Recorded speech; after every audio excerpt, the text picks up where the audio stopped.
I had broken the Lin Kuei free of Liu Kang's enslavement. We were now masters of our destiny, and could take our place among Earthrealm's great nations. But taking and holding territory would require a vast army. I needed more fighters to make our presence felt. Then I recalled Shang Tsung's dragon warriors. An army of them would be unstoppable. But trafficking in such strong magic would surely draw Liu Kang's attention. Sector advised that we avoid detection by building our army using science, not sorcery. We've invested much into this endeavor, and we are beginning to see results. Once again proving the depths of Sector's genius. When we are done, all of Earthrealm will honor our desires and heed our demands. If not, they will face the Lin Kuei's wrath. After escaping Lei Chin prison, I was hounded by the Imperial Police. I needed a place to hide and to recuperate while I plotted the best way forward. I knew the remote canton of my youth would be perfect. To escape capture, I traveled by sea. Little did I know that a gargantuan storm was brewing. My tiny craft was smashed apart. I closed my eyes, waiting to drown, hoping that the Netherrealm wouldn't claim my soul. But when I reopened them, I found myself not in hell, but on a deserted island. From its ruins, I could tell that great sorcerers had once lived there. In the caves beneath the ruins, I found what I can only describe as a well of souls. Once I learn how to wield its power, I will become invincible. No sooner had Titan Shang Tsung been defeated than Bi-Han and his loyalists hunted us down. Outnumbered, we fled to Japan. There, we sought refuge from an old family friend. As children, we played together. But Harumi Shirai was a woman now, the head of her clan. Her strength, beauty, and intellect awed me. Also incensed by Bi-Han's betrayal, Harumi agreed to help me forge a new clan, one that would stand against him and defend Earthrealm. Her aid proved invaluable, and as time went on, we grew closer. To honor Harumi and pay respects to my new bride, I named the clan after her, calling it the Shirai Ryu. Now the battle against my brother begins in earnest.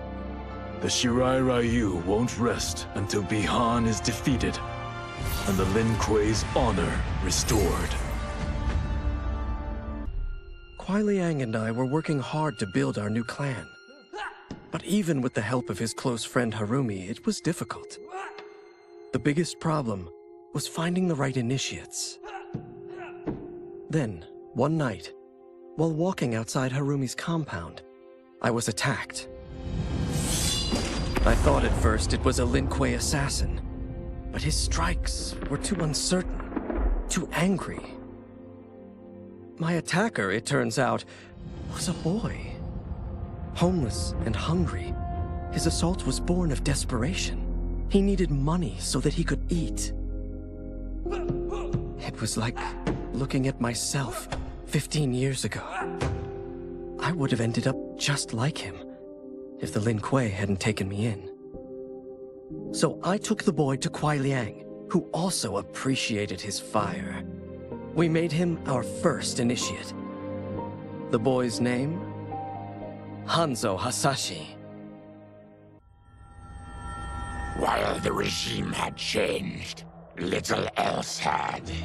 My people still suffered in silence, ignored by the rest of Outworld. Though now I knew Empress Mileena's secret, that she was also afflicted with Tarkat.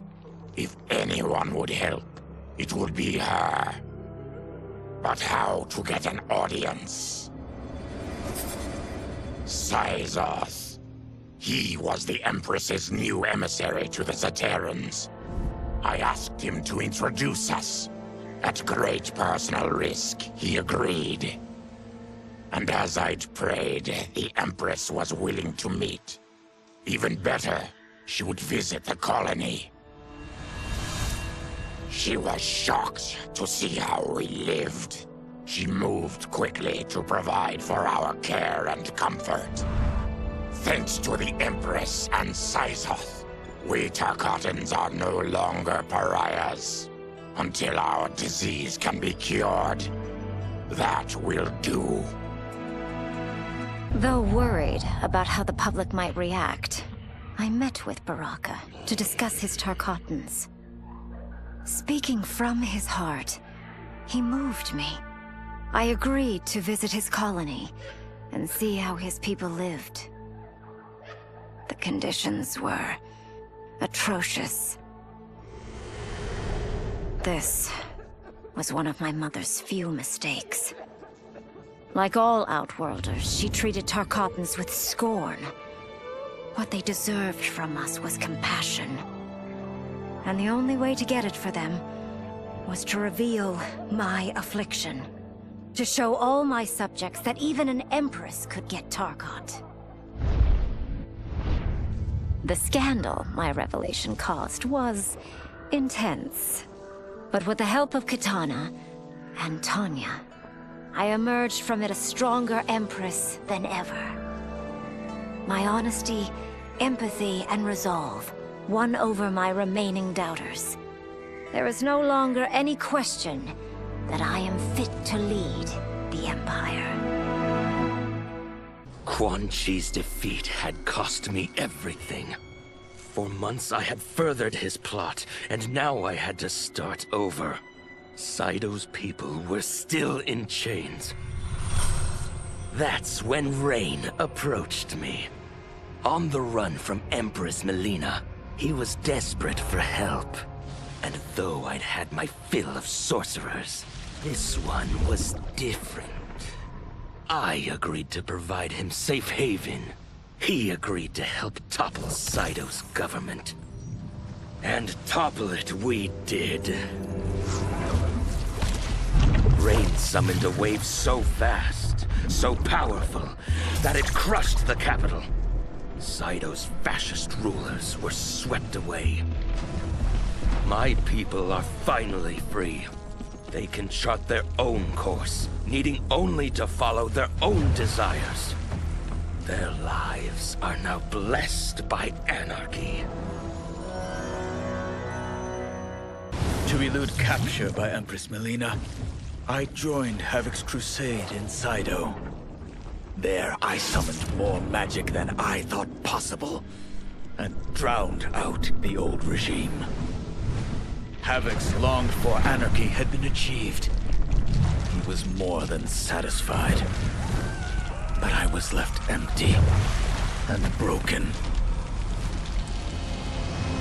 Had I been satisfied as Outworld's High Mage, not let myself be tempted by Shang Tsung, a great city would not now lay in ruins. I've caused devastation, ended thousands of lives, all because of my blind ambition.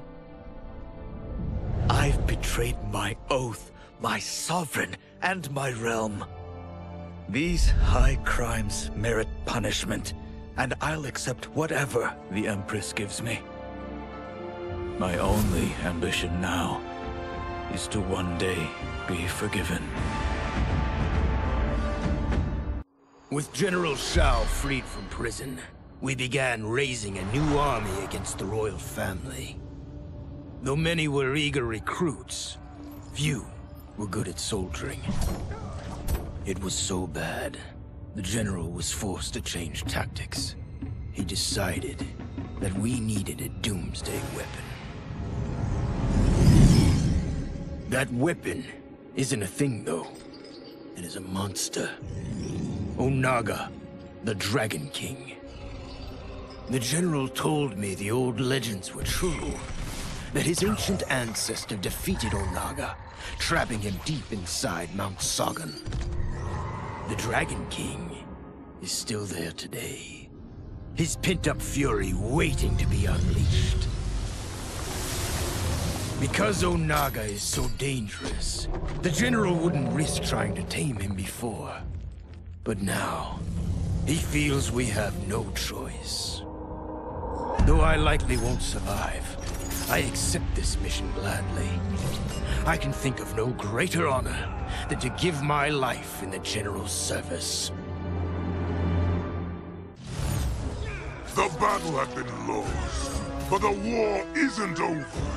I won't stop fighting until I take Outworld's throne. That they thought Leichin Prison would hold me is laughable. Once free, I began planning my next campaign. I would need an unstoppable army to overthrow Mileena. Unfortunately, most of my former soldiers lacked the courage to rally to my standard. Rebuilding my army would require finding new recruits. And that task is proving easier than expected. Outworld's golden age has left more than a few behind. Without hope, without power, they eagerly heed my call to tear down Mileena's government. I couldn't believe that Liu Kang welcomed me in Earthrealm, or that he thought me worthy to study with his Shaolin masters. After a lifetime of wishing for one, I finally had a home. But my joy was tempered as I thought about Serena. My shadow sister was still under Quan Chi's yoke, and she deserved a life free of him as much, if not more, than I. Quan Chi and my other sisters proved tenacious, but they were no match for my blade. I snatched Serena from them. Then Liu Kang helped me break Quan Chi's spell. Her mind free of his influence for the first time in years, Serena chose to join me in Earthrealm. My sister and I once again fight side by side. Only now we do so for Earthrealm. Together, we have formed the Order of Light. After fleeing Outworld, I hadn't expected to return. But then, I also hadn't expected the new Empress to make me an offer I couldn't refuse. To thank me for helping stop General Shao's rebellion, she asked me to be her emissary to the Zaterrans. Going home, bearing the seal of the royal house, I would show, once and for all, that my mutation wasn't to be feared. That it wasn't a source of shame. To my surprise, I was welcomed. But those warm smiles hid a dark secret. I stumbled upon a trove of official records, which showed that my shape-shifting ability isn't unique. Many Zaterrans are born with it, but are killed by their government to keep it from spreading. Who started this barbaric policy? Who is now enforcing it is unknown. But I will find out. And I will put an end to this madness. Though the barriers between timelines had been rebuilt, there was no question that they could again be broken. Protecting this timeline would require eternal vigilance, so that it could not fall victim to further outside aggression. But nothing in my countless lifetimes had prepared me for this task. In none of them had multiple timelines ever coexisted.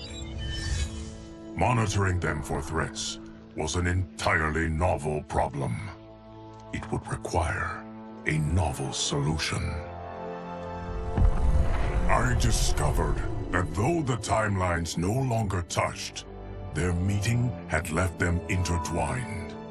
I can now secretly surveil all timelines, keeping watch for potential danger. It pleases me to do this service for the new era. Lord Liu Kang may rest assured that it is secure. My loyal partner had warned me. Reclaiming my power as Keeper of Time might have unforeseen consequences. In this, as in most things, he proved prescient. The process I had undergone did irreparable harm to my body. Taking back my power had cost me my immortality. While my lifespan would still stretch across eons, I would one day perish. And if the war with Titan Shang Tsung taught me anything, it is that this timeline is not safe without a protector. Yet I had never given thought to choosing a successor. Who is it that could replace me and protect my new era? The answer, of course, is Geras. Tireless and meticulous, he is perfectly suited to be entrusted with this grave duty. And no one knows better the temptations of the hourglass. I have no doubt he will be above them. Since this whole thing kicked off, I'd wondered why Liu Kang chose me to be a champion. I mean, sure, I was killing it as a martial arts star, but it's one thing when it's all for show. It's different when you're playing for keeps. Then Liu Kang let me in on his master plan. He wanted the masses to know about the world beyond them, the one filled with gods and monsters, and he wanted me to tell them about it. But I knew revealing the truth all at once would be too shocking of a plot twist for most. That's why I pitched doing a bunch of stories, to slowly get people used to it. And if there's one thing I can do, besides kick ass in combat, it's build a cinematic universe. I'm serving up movies, streaming series, games, you name it. I like that I'm doing a public service. And it doesn't hurt that I'm making more than a few bucks. It's the kind of synergy that would make any studio mogul proud. I wasn't looking for allies against the Yakuza, but I found one in Special Agent Jackson Briggs. He'd heard gangsters plotting to kill me on a wiretap and came calling, hoping I'd be his informant. We planned to part ways when we got the job done. But then, Shang Tsung showed up to steal Sento. Needless to say, Jackson had questions. It blew his mind to hear that the stories in Johnny's movies were real. Once the shock wore off, Jackson quickly sized up the threats Earthrealm faced. To deal with them, he got his bosses at the FBI to form the Outworld Investigation Agency. When he asked me to sign on, I hesitated. After all, me? A government agent? But it's an important job. And more importantly to me, an honest living. General Shao's revolt left Outworld's armies in tatters. We were vulnerable to enemies both foreign and domestic. That's why my sister asked me to take command, to stitch her military back together and purge Shao's loyalists within it. She trusted only me with the task. The soldiers, however, had little faith. They thought me a spoiled dilettante, unprepared and unfit to serve. That I could fight mattered little. All that mattered was that I wasn't one of them. I finally earned their loyalty by orchestrating an epic victory over Shao and his rebels. Though the general himself escaped, his forces were smashed. For as long as I am able, I will lead the Empress's armies in defense of Outworld. Through strength, we will achieve peace. It was inevitable that the Shaolin Masters had me join them. They knew just how much future initiates could learn from me.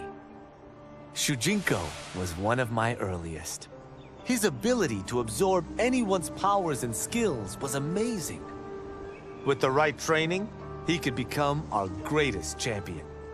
I knew that I alone could give it to him. But as his proficiency grew, so did his ego. In love with himself and his power, Shujinko became a threat to the realms. He hadn't learned humility, because I wasn't the one who could teach it. I should have listened to Raiden's warning and not tried to train Shujinko alone. After he was subdued, Shujinko's accumulated abilities and memories were taken from him. He is once again a new initiate, ready to begin his training. This time, Raiden and I train Shujinko together. He will become the champion he is destined to be. And I will fulfill my duties, humbly and cooperatively. Were it not for my godly counterpart, I would not have survived the battle against Titan Shang Tsung. Meeting him, though, raised questions. Why did I replace him in this new era? Why was I made mortal? Lord Liu Kang told me of his Raiden's nobility and righteousness, about his steadfast leadership in the defense of Earthrealm. He also told me about Raiden's dark side, how he could be consumed by rage and cast aside the rules he otherwise lived by. Making me mortal and incapable of such anger was to keep me from following in his footsteps. Though I understood the reasons why, I felt I had been done a disservice. To survive the coming battles, I may need the edge that only great rage can bring. As the Shaolin couldn't aid me, I sought out someone who could. Someone to stoke the fire within me and teach me to master it. For this, I could have no better teacher than the Shirai Ryu's Grand Master. As the darkness enveloped me, I took a long last look at my family. I did not expect to see them again until their souls joined mine in the living forest. But miraculously, my beloved husband delivered me from oblivion. Though he couldn't save my body, Jared had preserved my soul. Like him and countless others, I am now a part of Ermac. Yet ours is not a peaceful repose. The collected souls within Ermac have their own needs and agendas. Before we can speak as one, we must first reach consensus. I had thought, as the former rulers of Outworld, I and Jared would hold sway. But here we are, two souls among many thousands, fighting for the right to be heard. And if there is one thing we do well together, it is fight. We will win the right to govern Ermac as we once had governed Outworld. And we will rule for the benefit of all. Quan Chi's plot collapsed. Along with it, my plan to secure new beings to feed my starving people. Because I'd advocated for partnering with him, I was held responsible. If I didn't seize for Viternus' new feeding grounds, the Coven would banish me. But then, I had a revelation. I didn't need to conquer realms to feed my people. I simply needed to capture enough beings to breed them. Once they multiply, Viternus will have a limitless, renewable source of food. And I only need a few thousand to start. A number so small compared to the billions in the realms. that no one will notice as people go missing. But it will be more than enough to establish our breeding stock and feed a ravenous Veternus. As her reign began, Empress Mileena faced many challenges. To meet them, she turned to the people she trusted. Her sister to lead her army, and me to lead her Imperial police. Though I missed Empress Sindel dearly, I was glad my ties with her family had been mended. But while it was an honor to be made responsible for Outworld's internal security, I soon realized accepting the appointment was a mistake. I'm not cut out to be a bureaucrat, nor am I patient enough to navigate the Imperial Court's politics. I was at my best patrolling Sundo's streets, when I could feel the city's pulse and serve and protect its citizens directly. That's why I resigned my post and resumed my role as Sundo's first constable. I end each day knowing I've made a difference. Until recently, I hadn't met Li, but I had heard the stories. How the Umgadi's matron superior blamed her for not preventing Emperor Jared's murder. How she quit in disgrace rather than accept punishment. But those stories didn't fit the woman I now knew. Li would never have been so negligent. Eventually, I uncovered the truth. The failures and mistakes which led to the Emperor's murder, they resulted from poor decisions made by the matron superior themselves. They made Li their scapegoat. When the Empress found out, she wanted the Umgadi disbanded. But I convinced her that it could be reformed. To make sure it did, she put me in charge. I am humbled by this sacred responsibility. The Umgadi, my sisters, they are my life. I will not let them be brought down by the acts of a selfish few.